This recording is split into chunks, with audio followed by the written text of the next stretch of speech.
Regarding speed bumps and speed humps, can you explain the process from how them being installed on the street is initiated to how they get installed? What are some of the factors that impact the process?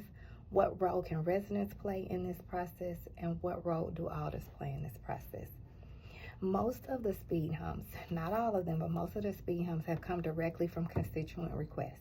And when they come directly from constituent requests to the alder then now, per the process in place, has to literally legislate, and then fund the speed hump. For instance, if you're a constituent and you say, I want a speed hump on my street, and I'll just use how we do it, how I've had it done in the 10th Ward, for example. The constituent then puts in the request, most times, not just from one, but from their neighbors as well.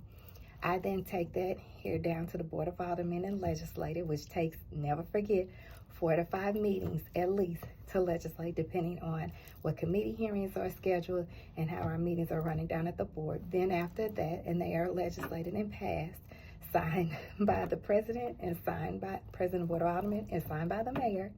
Then we bring them back, and then we begin the process of putting them into the City Works website, and then they go through the City Works Department, through BPS, Board of Public Service website.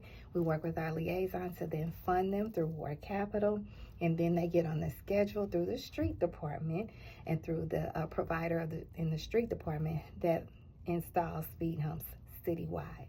And so that is how they go. And let me tell you, I wouldn't lie to you all on this one. I'm known for it. I have speed humps that I have legislated over 2 years in the process of them, from getting them legislated to getting them installed. I wish it went faster. I wish there was a different process. And if you know, through the work that you all have done in Transform 314 and the vital voice that you all have played in implementing what we will now soon to have a transportation department in the city of St. Louis, these are some of the things that we want to change, right? Too much bureaucracy in that. What I will say is making sure that we talk to constituents across the entire area that will have the speed humps. For me, it can't be 1 or 2 neighbors on the block. It has to be the consensus of the block, because we don't want to get to a point where they're being installed and the neighbor says, I don't want this. I never told you I wanted this. Take this up. This is not what we want. We want to make sure that there is a consensus on the block of this traffic calming method that some people absolutely love, but honestly, there are some people that are against it. So being respectful of everyone's place is important to me as an alder person, and I think it's important to my colleagues as well. And so we all have a little bit different tweaking of our process, but for the most part, since it starts that way, that is how it gets carried out.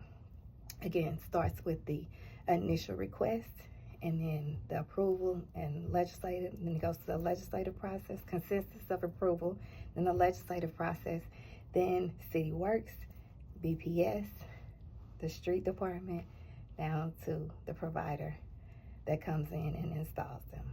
That is how the speed hump process goes now, but again, through the Transportation Department, hopefully that will change.